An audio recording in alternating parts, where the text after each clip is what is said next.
انہوں نے کہا کہ حکومت کو ایسی اقدامات کے خلاف ایکشن لینے کی ضرورت ہے۔ اگر بلوچستان میں دیگر صوبوں سے آئے ہوئے لوگوں کو اسی طرح جعلی ڈومیسائل دینے کا عمل جاری رہا تو اس کے خلاف عوامی تحریک کا آغاز کریں گے۔ امریکی تجزیہ نگار انٹرپرائزر انسٹی ٹیوٹ کے پرنسپل اور ریسرچر مائیکل رابنز نے اپنے ایک تازہ تجزیہ میں لکھا ہے کہ امریکہ مستقبل قریب میں بلوچستان کے مسئلے کو کویت کے طرز پر حل کر سکتا ہے۔ اپنے تجزیے میں مائیکل مزید لکھتے ہیں کہ یہ کوئی حیرانگی کی بات نہیں ہے کہ پاکستان سرد جنگ کے دوران امریکہ کا اتحادی رہا ہے اور پاکستان اور امریکہ کے درمیان اختلافات کی آنکھ مچولی سرد جنگ سے ہی جاری ہے، لیکن اتنے کشیدہ کبھی نہیں ہوئے جتنے اس وقت ہیں۔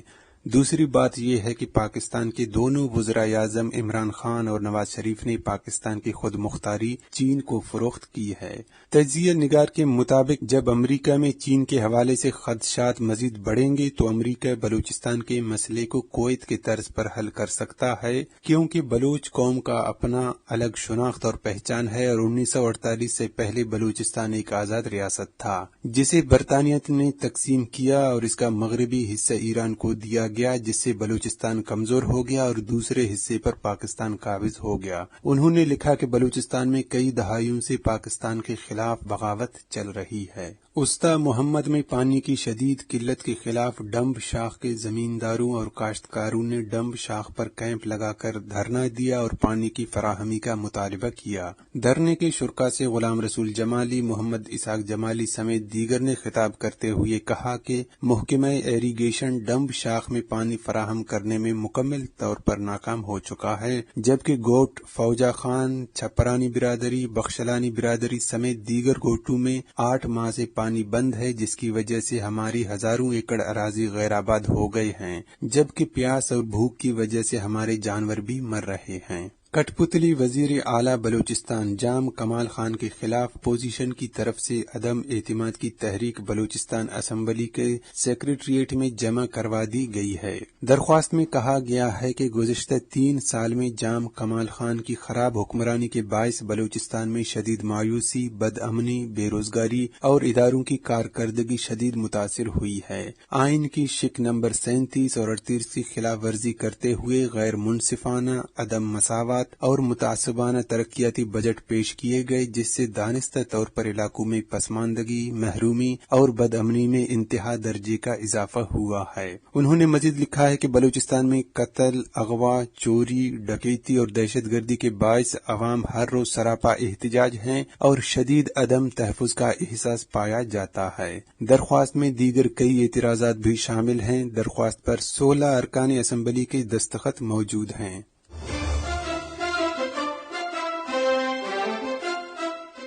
یہ تھیں بلوچستان سے متعلق خبریں۔ اب علاقائی اور عالمی خبریں پیش کریں گے خلیل بلوچ۔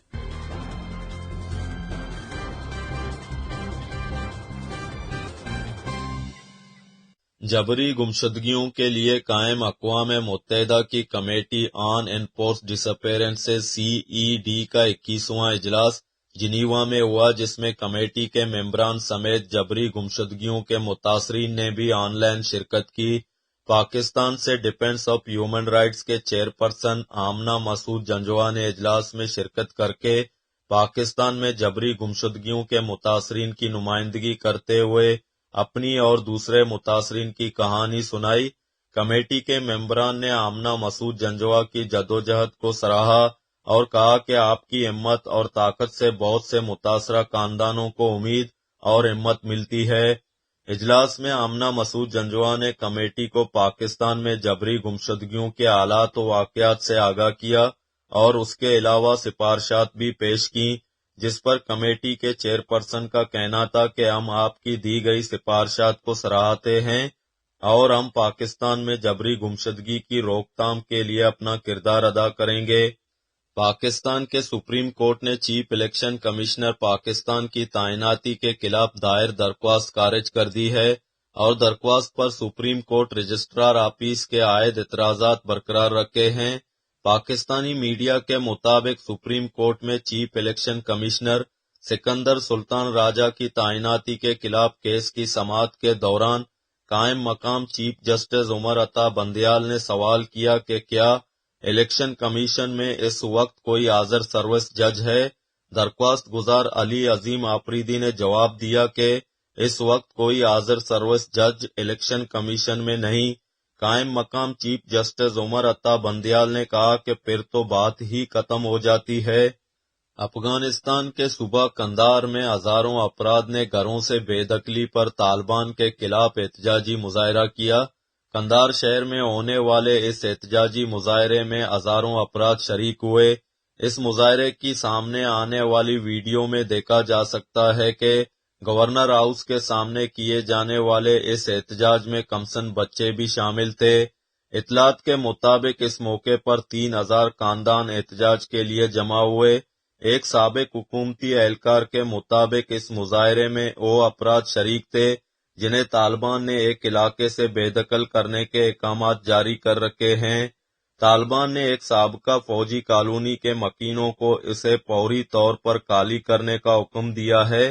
اس حکم کے تحت تمام رہائشی خاندانوں کو 3 دن کے اندر اندر اپنے مکانات خالی کرنے کا کہا گیا ہے۔ اس حکم میں یہ نہیں بتایا گیا ہے کہ اس سابقہ فوجی کالونی کو خالی کروا کر طالبان اسے کس مقاصد کے لیے استعمال کرنا چاہتے ہیں۔ امریکی وزیر خارجہ اینٹونی بلنکن نے پاکستان سے کہا ہے کہ وہ تب تک طالبان حکومت کو تسلیم نہ کرے جب تک کہ طالبان بین الاقوامی مطالبات پورے نہیں کر دیتے۔ خبر رساں ادارے AFP کے مطابق کانگریس کی امور خارجہ کمیٹی میں خطاب کرتے ہوئے وزیر خارجہ نے کہا کہ پاکستان سمیت تمام ممالک کو عالمی برادری کی ان توقعات پر اصرار کرنا چاہیے جو اس نے طالبان سے تسلیم کیے جانے کے بدلے میں وابستہ کر رکھی ہیں۔ انہوں نے کہا کہ ترجیحات یہ ہیں کہ طالبان افغانستان چھوڑنے کے خواہش مند لوگوں کو ملک سے باہر جانے دیں، خواتین، لڑکیوں اور اقلیتوں کے حقوق کا تحفظ کریں۔ امریکی انٹیلی جنس حکام کا کہنا ہے کہ 1 سے 2 سال کے اندر اندر کالعدم تنظیم القاعدہ افغانستان میں رہتے ہوئے امریکہ کے لیے ایک خطرہ بن سکتی ہے۔ امریکی خفیہ اداروں کے 2 سینئر اہلکاروں نے متنبہ کیا ہے کہ انٹیلی جنس ذرائع کے مطابق افغانستان میں القاعدہ کی واپسی کی ابتدائی علامت دیکھی جا سکتی ہیں۔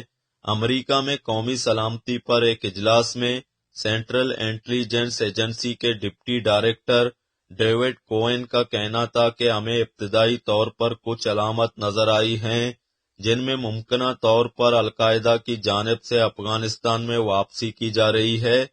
ان کا کہنا تھا کہ یہ فی الحال اس کی ابتدائی دن ہیں اور ظاہر ہے کہ ہم اس پر نظر رکھیں گے۔ یورپی یونین نے کہا ہے کہ ایران نے جوہری معاہدے کی خلاف ورزیاں کرتے ہوئے عالمی توانائی ایجنسی کے معائنہ کاری کے عمل کو نقصان پہنچایا ہے۔ نیو یارک ٹائمز کے مطابق یورپی یونین نے کہا ہے کہ ایران نے اپنے جوہری پروگرام کی پرامن نوعیت کو ثابت کرنے کے لیے کوئی قابل قبول جواز فراہم نہیں کیا ہے۔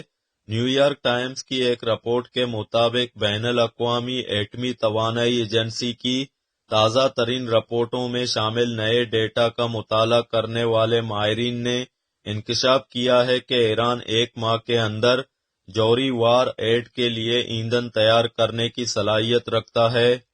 شام میں انسانی حقوق کی صورتحال پر نظر رکھنے والے ادارے سیرین آبزرویٹری فار ہیومن رائٹس نے کہا ہے کہ منگل کو نامعلوم طیاروں نے شام اور عراق کی سرحد پر البو کمال کے علاقوں میں ایرانی مسلح گروہوں سے تعلق رکھنے والے ایک فوجی مرکز کو نشانہ بنایا ہے۔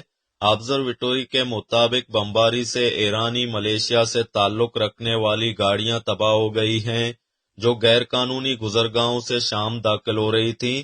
اطلاعات کے مطابق انہیں ڈرون طیاروں سے نشانہ بنایا گیا۔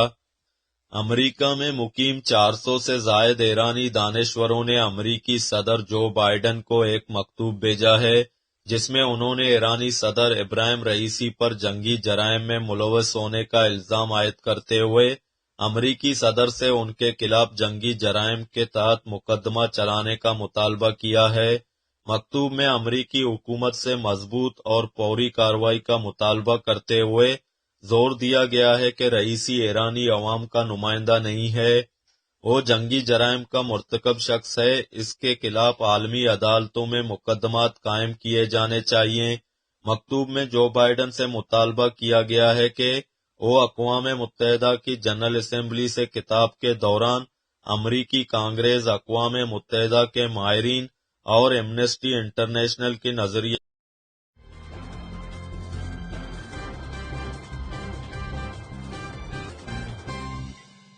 اسی کے ساتھ ہی آج کے نیوز بلیٹن کا اختتام ہوتا ہے۔ دوستین مراد بلوچ کو اجازت دیجیے اور مزید خبروں کے لیے وزٹ کرتے رہیے ہماری ویب سائٹ زرمبش.com کو۔